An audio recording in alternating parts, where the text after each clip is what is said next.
Okay, I heard that a lot of parents are transitioning from regular school to homeschooling. So let me just give you a few tips on how you could smoothly transition from regular school to homeschooling. So my number one tip is make sure that your child knows or agrees or at least knows about it. Alright, so let me just clarify.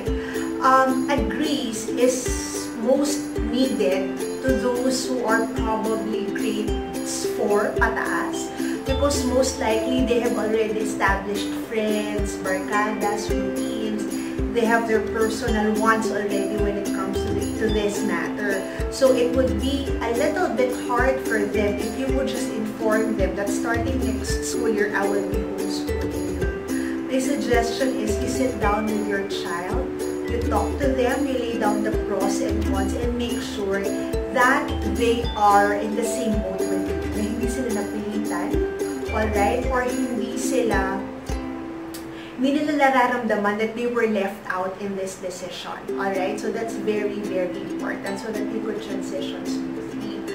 Number 2 is, alright, if your child is ready, you should also be ready. Okay? Hindi naman I'm not trying to scare you, okay? Hindi ako nananakot.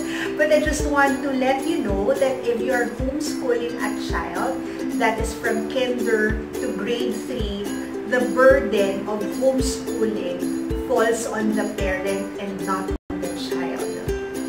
The 70% or even 80% of the work will not be of the child, but it will be of the parent. Meaning, if your child is this young, ang burden talaga niyan is nasa main teacher. So, ready ka ba? Ready ba yung parent pag homeschool? Mommy, are you ready to transition from regular homeschooling?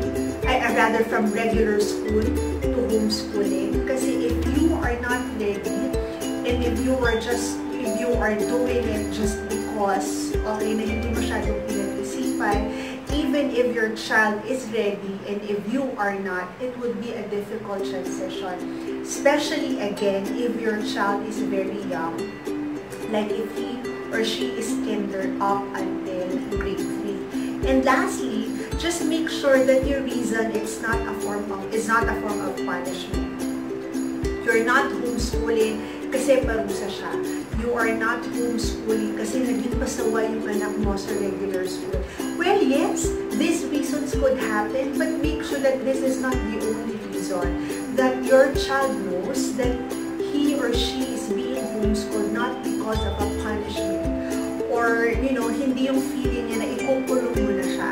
Because if it would be like that, there would be resentment, there would be bitterness, and the tendency is it would just be filled with chaos. Okay? Magiging magulo siya because merong mga negative emotions that was carried in your schooling journey. So, I just want to encourage also the parents that there have been a lot of, mommies and daddies, mga nanay, mga tatay, who were able to transition smoothly from regular schooling to homeschooling. Possible naman po, wag po kayong mag-worry. It's just that you just really have to prepare your child, and the preparation would really depend on how old is your child. The younger, the easier. However, the parents, again, have to be ready.